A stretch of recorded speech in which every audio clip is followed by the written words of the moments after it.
The Life of Elizabeth I by Alison Weir. Imagine this. It's a cold, gray November morning in England, nearly 500 years ago. Underneath an old oak tree in a quiet park, a young woman sits reading. She's only 25, slender, with fiery red hair inherited from her father, and sharp, intelligent eyes that miss nothing.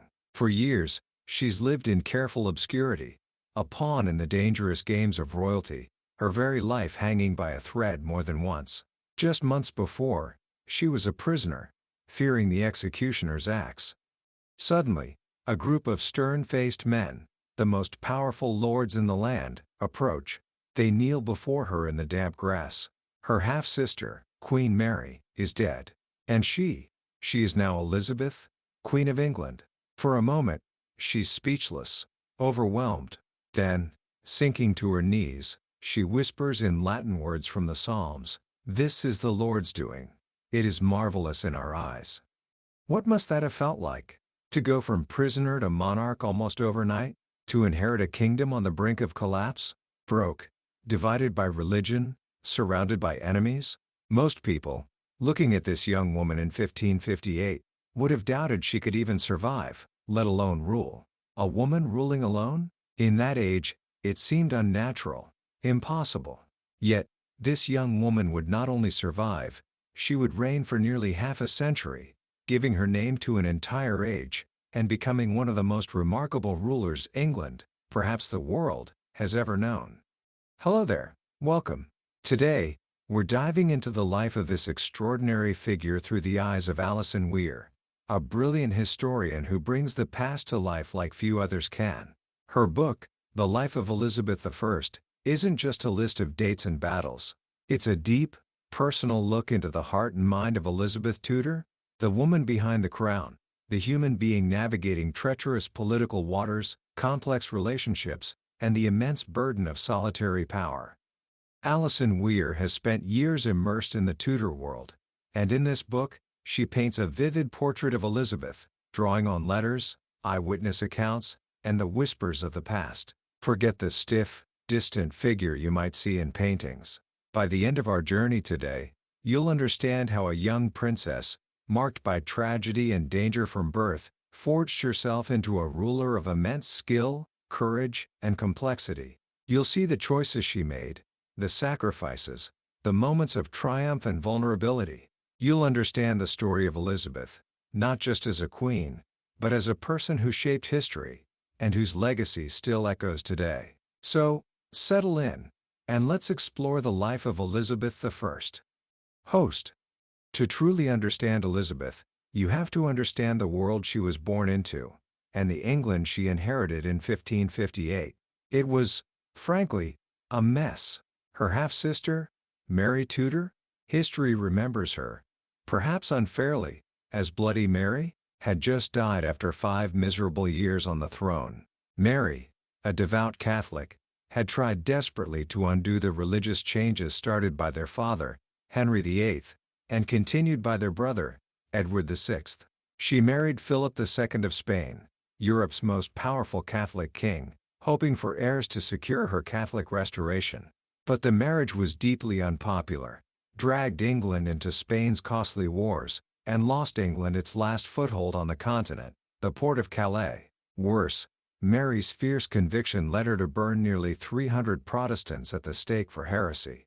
By the time she died, heartbroken and childless, England was poorer, weaker, and more divided than ever.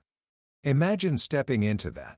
A treasury empty, debts piling up, a country split down the middle by religion, passionate Catholics versus equally passionate Protestants, especially strong in London. Abroad, England was a minor player caught between the two giants, Catholic Spain and Catholic France. France was even promoting another claimant to Elizabeth's throne, her cousin, Mary, Queen of Scots, who many Catholics believed was the true heir because they never accepted Henry VIII's divorce and his marriage to Elizabeth's mother, Anne Boleyn. Spain, under Philip II, was technically an ally, but Philip saw himself as the defender of Catholicism.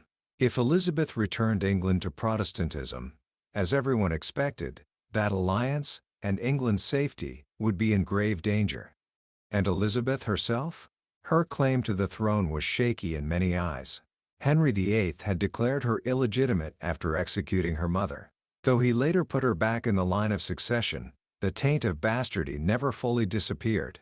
Add to that the fact she was a woman. In the 16th century, the idea of a woman holding supreme power was deeply unsettling to most men. They saw women as weak, emotional, unfit to rule. England's first experience with a queen regnant, Mary, had hardly inspired confidence. Could another woman possibly cope with such immense problems? Many doubted it. But Elizabeth wasn't just any woman. She was forged in the fire of adversity. Think about her childhood. Her mother, Anne Boleyn, executed for treason when Elizabeth was not yet 3 years old.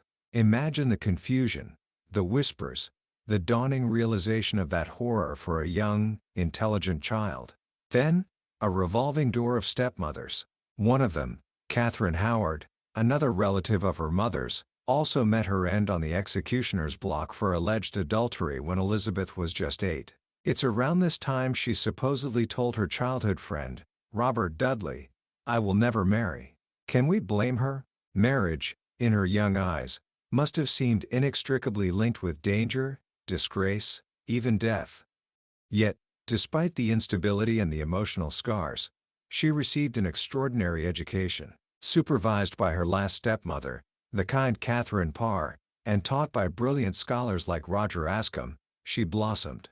Ascham marveled at her formidable intelligence, her acute mind, and remarkably good memory. He declared her mind free from all female weakness, possessing a masculine power of application. High praise indeed, in that era. She wasn't just book-smart, she mastered Latin, Greek, French, Italian, Spanish, even Welsh.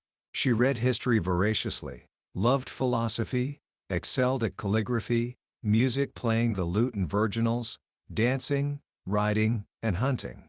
She was a true Renaissance princess, intellectually equipped to rule. But her teenage years brought new dangers. After her father's death, living with Catherine Parr and her new husband, the dashing but reckless Admiral Thomas Seymour, Elizabeth found herself the object of his alarming attentions. Early morning romps, tickling, inappropriate familiarity that escalated after Catherine Parr became pregnant. Catherine eventually sent Elizabeth away. After Catherine died in childbirth, Seymour was arrested for treason, partly for plotting to marry the young princess without permission. Elizabeth, though likely infatuated with him, kept her composure, famously remarking, "This day died a man of much wit and very little judgment." But the scandal nearly ruined her reputation and put her life in danger again. She learned a harsh lesson: control your emotions, trust no one completely, and always, always be circumspect. The greatest test came during her sister Mary's reign. Mary, deeply suspicious of Elizabeth's Protestant leanings, saw her as a threat. When a rebellion broke out against Mary's planned marriage to Philip of Spain, Elizabeth was accused of involvement and thrown into the Tower of London. Imagine the terror, expecting execution daily in the very place her mother had died.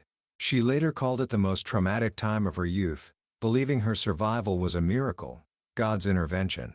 She emerged from that ordeal even more cautious, more skilled in the arts of deception and self-preservation, and utterly determined never to relinquish control of her own destiny again. So, this was the woman who became queen in 1558. 25 years old. Tall, slender, striking rather than conventionally beautiful, with her father's red hair and her mother's dark eyes and high cheekbones. Beneath the calm, regal exterior she presented to the world, burned a fierce intelligence, an iron will, and a profound understanding of the dangerous world she inhabited. She could be vain, temperamental, even imperious. She possessed a sharp wit that could sometimes turn malicious. But she also had immense courage, deep-seated loyalty to her people, and an unusual tolerance for the age. She had learned to hide her feelings, to prevaricate, to play for time. She knew how to use her femininity as a tool, stressing her weaknesses while deploying formidable strengths. And she possessed a powerful charisma, an ability to connect with ordinary people that would become the bedrock of her reign. England desperately needed stability, security, and strong leadership. Could this complex, scarred, brilliant young woman provide it? The odds seemed stacked against her. Her very first act as queen, after giving thanks to God, was to begin assembling her government. And her most crucial appointment, made almost immediately, revealed both her shrewd judgment and the pattern of her personal relationships. She needed advisors she could trust implicitly. Her chief choice was Sir William Cecil. He was 38, immensely capable, hard-working, discreet, and a committed Protestant who had cautiously advised her during Mary's reign. Their partnership would become one of the most remarkable in English history, lasting 40 years. Elizabeth called him her spirit, relying on his wisdom and caution, even though he, like most men, initially doubted a woman's fitness to rule. In appointing him Secretary of State, she told him directly, "This judgment I have of you, that you will not be corrupted with any manner of gifts, and that you will be faithful to the state, and that, without respect of my private will, you will give me that counsel which you think best." She knew she needed honest advice, even when it was unwelcome. Cecil, in turn, quickly came to appreciate her unique abilities.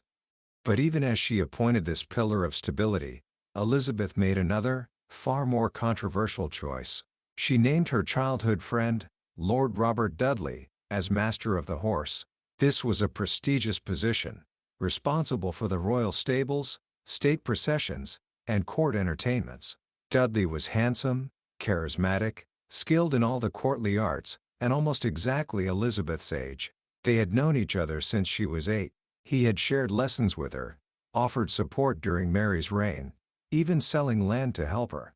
He rushed to her side the moment he heard of her accession. But Dudley was also the son of the Duke of Northumberland, the man who had tried to usurp the throne from both Mary and Elizabeth just 5 years earlier. The taint of treason clung to his name.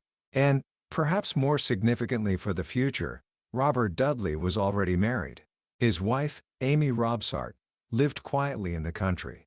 Yet, from the very beginning of the reign, Elizabeth showed Dudley extraordinary favor. They were seen riding together constantly. She seemed to rely on his company, his charm, his ability to make her laugh. He quickly became indispensable, not just socially, but increasingly, in matters of state. The court buzzed with gossip. How close were they? Was this just friendship?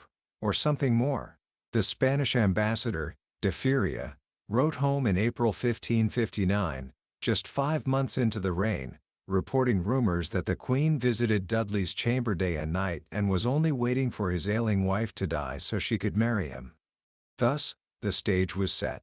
A young, determined queen, navigating a treacherous world, leaning on the steady wisdom of Cecil, yet clearly captivated by the charm of the dashing, dangerous Robert Dudley. And overshadowing everything was the question that would dominate the next quarter century. Would the Virgin Queen marry?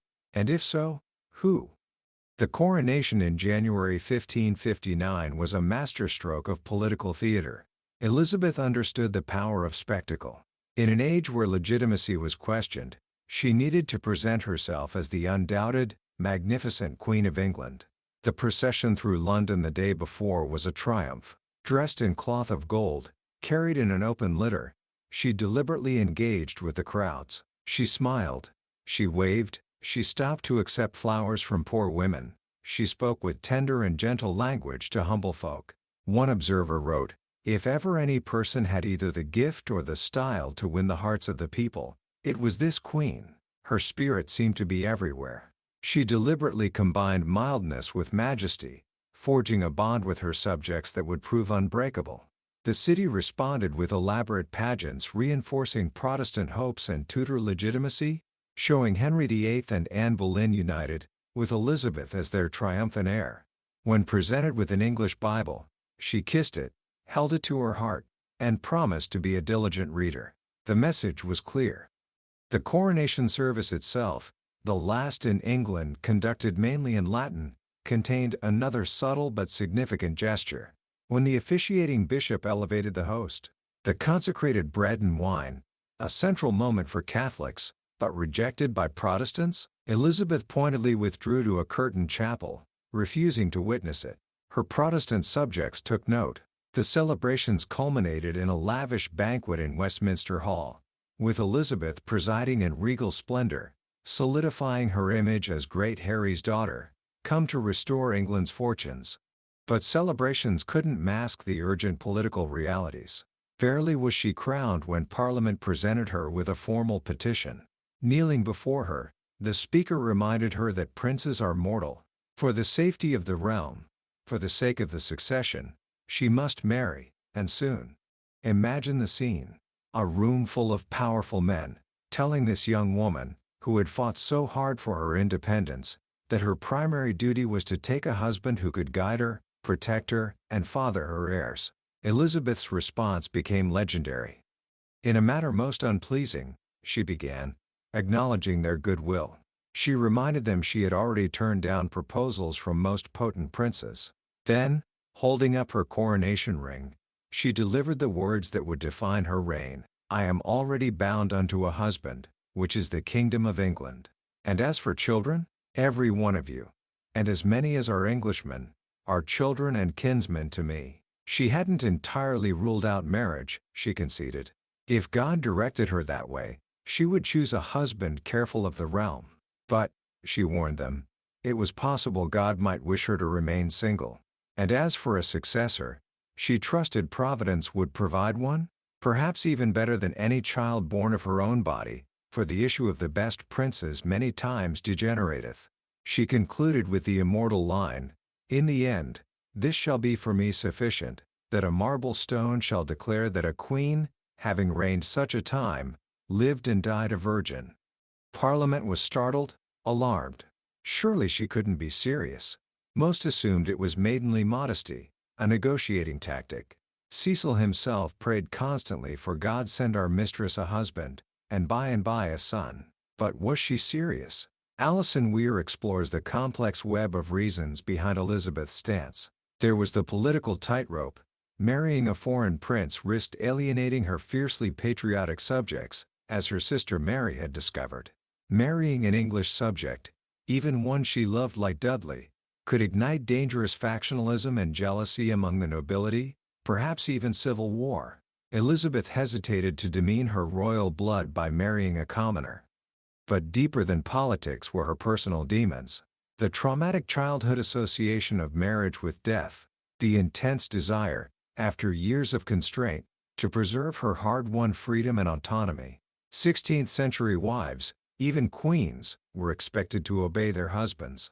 Could Elizabeth, with her powerful intellect and pride, ever submit to being the subordinate of any man?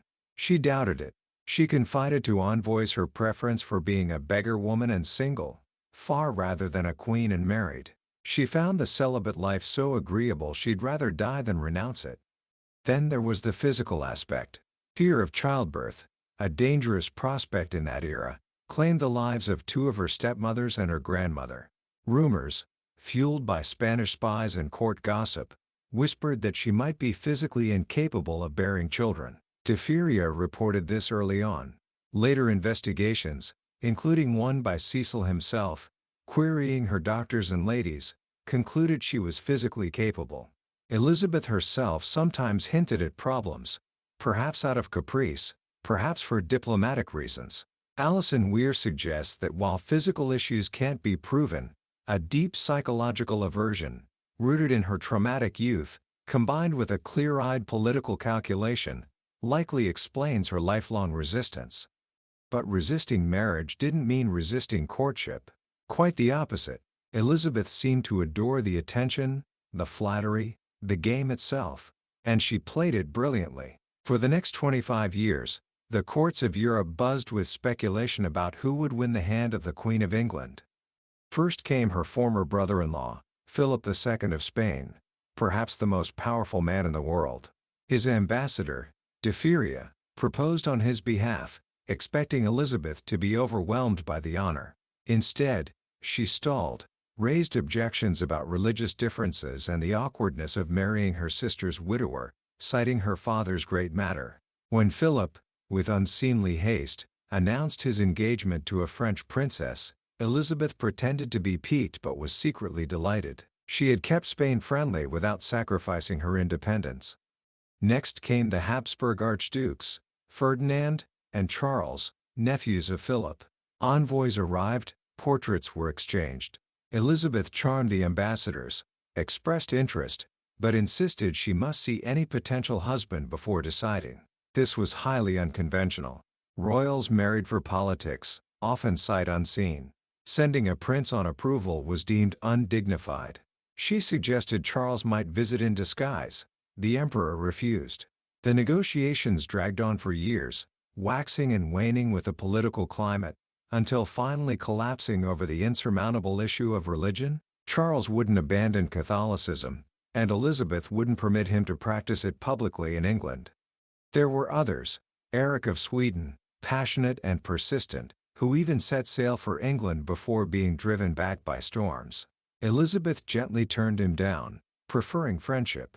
Various German dukes made offers, quickly dismissed. Even the King of France, Charles IX, proposed marriage, despite being 14 years younger than Elizabeth. She laughed it off, joking about marrying her son, but kept the negotiations alive for diplomatic leverage. And then there were the Englishmen, the elderly wealthy Earl of Arundel, whom Elizabeth strung along amusingly. The handsome diplomat Sir William Pickering, briefly a popular favorite, who perhaps took his chances too seriously. But always, lurking in the background, or often right beside her, was Robert Dudley. Their intimacy grew, and so did the scandal. Elizabeth showered him with gifts, lands, titles. In 1564, she finally created him Earl of Leicester. As she invested him, before the watchful eyes of the court and foreign ambassadors, she playfully tickled his neck. What did it mean? Was she mocking the idea of marrying him, or hinting at a deeper intimacy? No one knew for sure. Dudley himself, ambitious and clearly in love, seemed to believe marriage was possible, especially if his wife, Amy, were to die. And then, in September 1560, Amy Dudley did die, found dead with a broken neck at the foot of a staircase in Cumnor Place, where she was staying. The timing was astonishingly convenient. Immediately, rumors exploded. Murder. Had Dudley arranged it? Had Elizabeth known? Cecil himself confided dark suspicions to the Spanish ambassador just the day before Amy's death, hinting that they were thinking of destroying her. Dudley appeared genuinely distraught, not perhaps from grief, but from fear for his reputation and future. He insisted on a rigorous inquest. Thomas Blunt, his agent sent to investigate, reported Amy had seemed depressed, even desperate, before her death, and had insisted her servants leave the house that day. Suicide? An accident on the shallow stairs?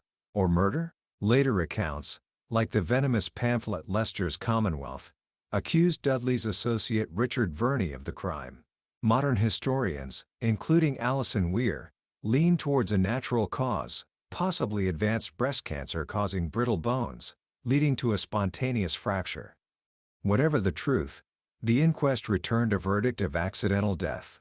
Elizabeth accepted it, ordered court mourning, and recalled Dudley to her side. But the damage was done. The scandal clung to him. Marrying him now, Weir argues, became impossible for Elizabeth. It would confirm the darkest suspicions, risk her throne, and irrevocably tarnish her image. Dudley remained her closest companion, her eyes, but the dream of marriage, if he ever truly entertained it, was over. He would remain at her side, powerful, favored, but never her husband. Their relationship settled into something complex, deep affection, mutual reliance, but also frustration and occasional conflict. While Elizabeth navigated the treacherous currents of courtship and Dudley's scandal, another storm was brewing to the north. Her cousin, Mary, Queen of Scots, had returned to her kingdom in 1561 after the death of her young husband, the King of France. Mary was everything Elizabeth was not: impulsive, romantic, overtly Catholic, and arguably possessed of a stronger blood claim to the English throne in the eyes of many Catholics. From the moment Mary landed in Scotland, the two queens were locked in a complex dance of rivalry, suspicion, and reluctant kinship. Mary's primary goal was to be named Elizabeth's successor. Elizabeth consistently refused, fearing that naming an heir would make her own position vulnerable. Princes cannot like their children, those that should succeed unto them, she once remarked, remembering her own precarious youth. She played for time, offering friendship, suggesting meetings that never quite happened, while watching Mary's choices with mounting anxiety. And Mary's choices proved disastrous. Ignoring advice, she fell passionately in love with her tall, handsome, but arrogant and unstable cousin, Lord Darnley. Elizabeth formally disapproved, forbidding the marriage as Darnley was her subject, but Mary defied her, marrying him in 1565. The union quickly soured. Darnley proved cruel, drunken, and demanding. Mary turned for comfort and counsel to her Italian secretary, David Rizzio. Jealousy festered. In March 1566, a group of Protestant lords, encouraged by a resentful Darnley, dragged Rizzio from Mary's private supper chamber, while she was 6 months pregnant, and brutally murdered him before her eyes. Mary, showing unexpected steel, managed to escape with Darnley, rally support, and regain control. But her relationship with Darnley was irrevocably broken. Then came James Hepburn, Earl of Bothwell, a bold, ambitious Protestant nobleman who helped her crush the Rizzio conspirators. Mary increasingly relied on him. In February 1567, Darnley himself was murdered, the house he was staying in blown up by gunpowder, his body found strangled in the garden. Suspicion immediately fell on Bothwell, and on Mary. Did she know? Was she involved? Elizabeth wrote to her cousin in horror, begging her to pursue the murderers relentlessly to preserve her honor. But Mary seemed paralyzed, or perhaps complicit. Bothwell underwent a sham trial and was acquitted. Then, just weeks later, he abducted Mary, perhaps with her consent, ravished her, divorced his own wife, and married the Queen. The scandal was immense. Europe was horrified. Elizabeth wrote condemning Mary's choice, calling it perilous and dishonorable. The Scottish lords, already hostile to Bothwell, rose in rebellion. Within a month of the wedding, Mary was forced to surrender at Carberry Hill, while Bothwell fled into exile. The people of Edinburgh reviled her as an adulteress and murderer. She was imprisoned in Lochleven Castle, miscarried twins, and in July 1567, was forced to abdicate in favor of her infant son, James VI. Elizabeth was outraged, not necessarily out of sympathy for Mary the woman, whose recent actions she detested, but out of principle. Subjects deposing an anointed queen? It set a terrifying precedent. She demanded Mary's restoration, threatened war, refused to recognize the infant James VI or the regency government led by Mary's half-brother, Moray. Her own counselors, including Cecil, now Lord Burghley, thought her dangerously misguided, risking an alliance with the Protestant Scottish government for the sake of a disgraced Catholic queen who had consistently plotted against her. In May 1568, Mary escaped Lochleven. Rallying supporters, she faced Moray's forces at Langside, was decisively defeated, and fled south, crossing the border into England and throwing herself upon Elizabeth's mercy. What was Elizabeth to do? Mary's arrival presented an excruciating dilemma. Send her back to Scotland? Likely to her death. Let her go to France or Spain. She'd become a pawn for England's enemies. Keep her in England? She'd inevitably become a magnet for Catholic plots and conspiracies. Elizabeth chose the latter course, but with conditions. Mary would be treated as a royal guest, but kept in honorable custody under strict surveillance, and she could not be received at court, Elizabeth insisted, until she had cleared her name of involvement in Darnley's murder. Mary wept and protested, claiming innocence, demanding to confront her accusers, but Elizabeth refused a face-to-face meeting. Instead, she convened a complex inquiry, ostensibly to investigate the Scottish lord's conduct, but inevitably focusing on Mary's guilt. It was during this inquiry, held first at York and then Westminster, that Moray produced the infamous casket letters, intimate letters and sonnets allegedly written by Mary to Bothwell, seemingly proving her complicity in Darnley's murder. Were they genuine? Forged? Tampered with? Mary furiously denied them but was never allowed to see them. Elizabeth's commissioners, including Norfolk, who saw the originals, were appalled and largely convinced of their authenticity. The inquiry ended ambiguously in January 1569. Nothing was officially proven against Mary, but her reputation was destroyed. Elizabeth dared not declare her innocent, nor did she want her formally condemned. Mary remained in England, moved from castle to castle under the watchful eye of custodians like the Earl of Shrewsbury, a prisoner in gilded cage for the next 19 years. And just as Elizabeth had feared, Mary became the focus of plot after Catholic plot. The Northern Rising of 1569 aimed to free her and restore Catholicism. The Ridolfi plot of 1571 involved a planned Spanish invasion led by the Duke of Alva, Elizabeth's assassination, and Mary's marriage to the Duke of Norfolk. This plot led to Norfolk's execution. Elizabeth agonized for months before signing the warrant, the first and last English duke to be executed for treason during her reign. It also hardened attitudes against Mary. Parliament demanded her execution, but Elizabeth refused. Then came the papal bull of 1570, excommunicating Elizabeth, declaring her deposed, and absolving her Catholic subjects from their allegiance. This was a disaster for English Catholics, forcing them to choose between their faith and their queen, effectively turning religious dissent into potential treason. It fueled Protestant patriotism but also intensified the danger around Elizabeth. Jesuit missionary priests began arriving from Europe, dedicated to restoring Catholicism, some through spiritual work, others through political intrigue. Walsingham, Elizabeth's staunchly Protestant Secretary of State from 1573, built up a formidable spy network to counter the threat. Through all this, Elizabeth walked a tightrope. She dealt firmly with threats. Harsher laws against Catholics were passed, conspirators executed, but she resisted the bloodthirsty demands for Mary's head. She continued her diplomatic dance, playing France against Spain. The proposed marriage to Catherine de' Medici's youngest son, the Duke of Alençon, formerly Anjou, known affectionately as her Frog, dominated the late 1570s and early 1580s. This was perhaps her most intense courtship. Alençon, despite being 20 years younger and pockmarked, visited England twice. There were passionate letters, exchanges of rings, even a public kiss and announcement of betrothal. Was she serious this time?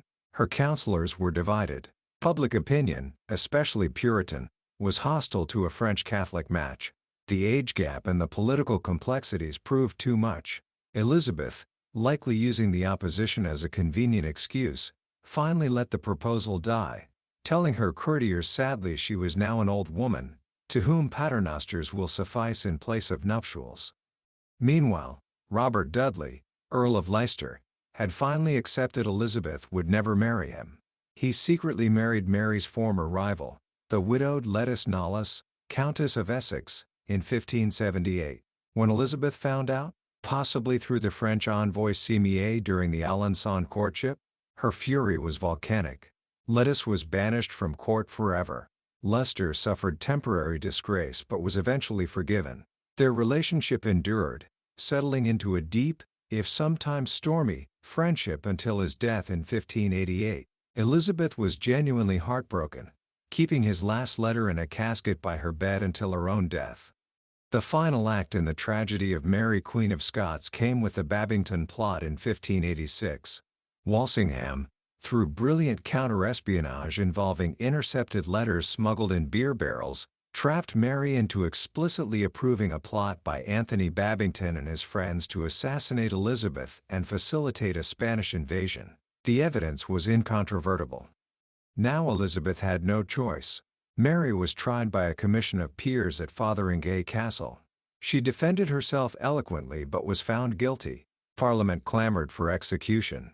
Elizabeth prevaricated, tormented by the implications of executing an anointed queen, her own cousin. She hinted darkly that Mary's custodian, Sir Amyas Paulet, might quietly dispose of her, saving Elizabeth the responsibility. Paulet indignantly refused to commit murder. Finally, driven by fear for her own life and intense pressure from her council, Elizabeth signed the death warrant in February 1587, then furiously blamed her secretary, William Davison, for dispatching it without her final explicit command, ruining his career to preserve her own image. On February 8, 1587, Mary, Queen of Scots, dressed defiantly in Catholic scarlet beneath her black gown, was beheaded in the Great Hall at Fotheringay. Elizabeth publicly displayed grief and anger, but the removal of her rival brought a measure of security she hadn't known for decades. The execution, however, finally spurred Philip of Spain to launch his long-planned enterprise of England. In the summer of 1588, the Invincible Armada sailed. England held its breath. Elizabeth rose magnificently to the occasion. Her navy, smaller and more agile, brilliantly led by Howard and Drake, harried the Spanish galleons up the Channel. Fireships off Calais broke the Spanish formation. A decisive battle off Gravelines, followed by terrible storms. The Protestant wind scattered and wrecked the Armada. While the fleet fought at sea, Elizabeth went to Tilbury, where Leicester had assembled troops to repel Parma's expected landing from the Netherlands. Riding amongst her soldiers, clad in a silver breastplate, she delivered perhaps the most famous speech of her life. "I know I have the body of a weak and feeble woman, but I have the heart and stomach of a king, and of a king of England too, and think foul scorn that Parma or Spain, or any prince of Europe, should dare invade the borders of my realm." It was her finest hour. England had faced down the mightiest power in Europe and survived. National confidence soared. The years following the Armada saw Elizabeth consolidate her legend as Gloriana, the Virgin Queen who had saved her people. But they were also years of increasing challenges. The long war with Spain dragged on, draining the treasury. Ireland remained a costly, bloody quagmire. Bad harvests brought famine and discontent. A new generation rose at court, less deferential, more impatient. Leicester's death left a void. His stepson, the young, dashing, ambitious Earl of Essex, quickly became the aging Queen's favorite. Their relationship was passionate, volatile, almost maternal on her side, petulant and demanding on his. Essex craved military glory but proved fatally incompetent during his disastrous command in Ireland in 1599. Returning against orders, bursting into the Queen's bedchamber before she was wigged and painted, he committed an unforgivable offense. Stripped of offices and favor, his income cut off, facing ruin, Essex tragically lost his grip on reality. In February 1601, believing his enemies Cecil and Raleigh had poisoned the Queen's mind against him, he staged a desperate, doomed rebellion in the streets of London, hoping the citizens would rise with him. They did not. He was quickly arrested, tried, and condemned for treason. Elizabeth, though saddened, signed his death warrant without her previous hesitation. Essex was beheaded privately within the Tower. The last years were lonely. Her trusted old guard, Burghley, Walsingham, Leicester, Hatton, were gone. She relied increasingly on Burghley's shrewd, hard-working son, Robert Cecil. She still performed her duties, still commanded respect, still flashed her old fire. But the spark was dimming. She grew weary, melancholic, haunted perhaps by ghosts of the past. In the cold spring of 1603, at Richmond Palace, she fell ill. A throat infection, fever, compounded by a deep depression, a loss of the will to live. She refused food, refused medicine, refused even to go to bed, lying for days on cushions on the floor, her finger in her mouth, staring silently. When finally persuaded to her bed, she knew the end was near. Asked to name her successor, she was speechless, but reportedly made the sign of a crown over her head, taken to mean James of Scotland. In the early hours of March 24, 1603, with Archbishop Whitgift praying beside her, Elizabeth I died peacefully, age 69. The Elizabethan age was over. Host. What a life! What a journey! From a princess whose legitimacy was questioned, whose life was constantly in peril, to a queen who ruled for 45 years, defeated the Armada, and left England stronger, more confident, and more unified than she found it. Alison Weir's book takes us deep into the heart of that journey, showing us the immense pressures, the impossible choices, the personal sacrifices Elizabeth made. What strikes me most, looking back on her story, is her incredible resilience. Think of the blows she endured: her mother's execution, imprisonment, betrayals, plots, the constant pressure to marry and surrender her autonomy.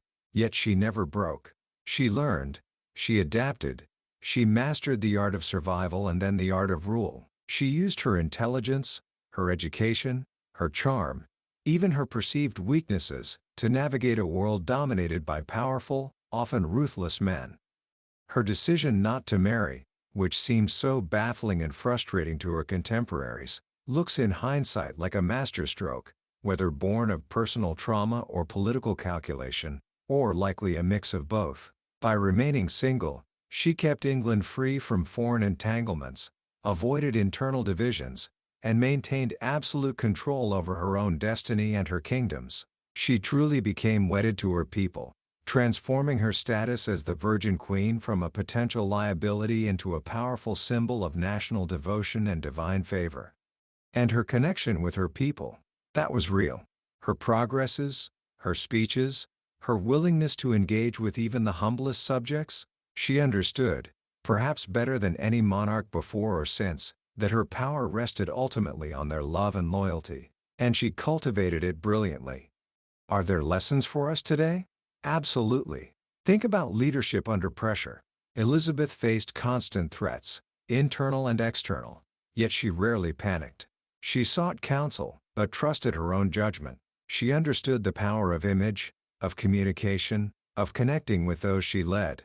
She showed that strength doesn't always mean aggression. Sometimes it means patience, strategic delay, knowing when not to act. Her life also speaks volumes about balancing personal feelings with public duty. She clearly loved Robert Dudley deeply, yet she sacrificed the possibility of personal happiness with him for the sake of her crown and her kingdom's stability. She faced agonizing choices, like the execution of Mary, Queen of Scots, that clearly caused her immense personal pain but which she ultimately saw as necessary for the safety of her realm. Perhaps the simplest takeaway is about resilience. Life throws challenges at all of us. Elizabeth's story reminds us that even in the darkest times, with the odds stacked against you, it's possible not just to endure, but to prevail, through intelligence, courage, and an unwavering sense of purpose. If you find yourself facing a difficult choice, or feeling overwhelmed by responsibility, perhaps think of Elizabeth. How did she navigate her labyrinth? How did she keep her head when all around her seemed to be losing theirs? History isn't just about the past, it's a wellspring of wisdom for the present. Take a moment this week just to reflect on one challenge you're facing, and ask yourself, what would Elizabeth do? Not literally, perhaps, but what quality? Her patience, her courage, her strategic thinking, might help you find your way through? That was a glimpse into the life of Elizabeth I by Alison Weir. We've journeyed through the main paths of her incredible reign today, touching on the key moments and relationships that shaped her. But honestly, a summary like this is just scratching the surface. The real richness, the intricate detail, the feeling of truly understanding the woman behind the legend, that comes from immersing yourself in the full story. Alison Weir brings Elizabeth and her world to life with such vividness. If any part of this story, her struggles, her triumphs, her complex heart, has captured your imagination, I wholeheartedly encourage you to pick up a copy of the book. Reading it isn't just learning history, it's stepping into another time, walking alongside one of history's most fascinating figures, and perhaps learning something profound about leadership, resilience, and the human spirit along the way. You can find a link to the book in the description below. And if you found this journey valuable today, if it sparked your curiosity or gave you something to think about, please do take a moment to click that like button and consider subscribing to the channel. That way, you won't miss our next exploration into another remarkable book that has shaped leaders and thinkers. Let's continue discovering these powerful ideas together. Until next time, take care.